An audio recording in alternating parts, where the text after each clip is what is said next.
Kayong dalawa ni Rolo, kinain niyo yun. Kami naman nag-video.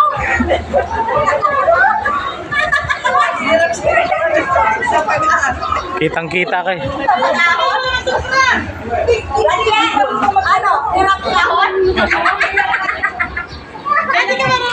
Yung mga di marunong lumangoy, tumatalon, ang lakas ng loob. Pagdating sa baba, inom-inom ng tubig Paano sinagip nyo? Kaya sila ni Kuya Yen.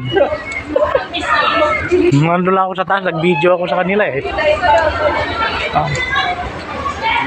Sabi ko pagdating sa baba nito, sigurado inom ng tubig to.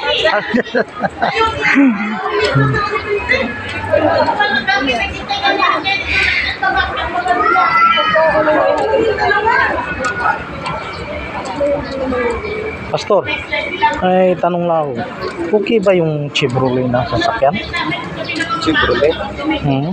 Ano? 2011 model, Captiva. Pick up, kotse. Kotse, yung parang hatchback. Malapad, parang para siyang Ford. 2018, gusto sariwa kayo. May yung Koreano kasi binibenta niyang 200,000 yung Captiva niya. Sabi ko 100 lang yung pera ko. Ngayon sabi niya, sige pag di mabinta sa'yo ko ibenta. Pero 200 ang binta ko nito. Pero kung ikaw, sabi niya, baka mapilitan ako, sabi niya. Na 100. Sabi naman nila kung service lang, pero kung pang market, kung pang buy and sell, hindi daw malulugi ka daw dun. Pero kung pang service lang, sabi ng mga mekaniko, okay pa yan, sabi na.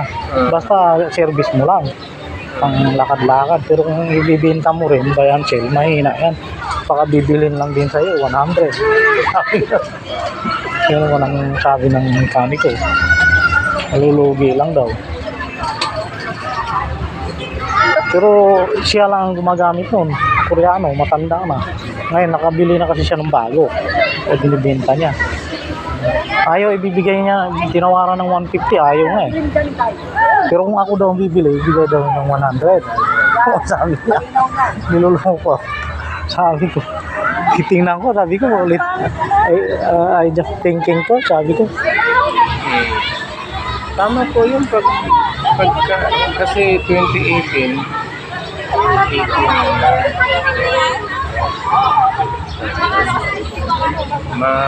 sari-sariwa pa yun.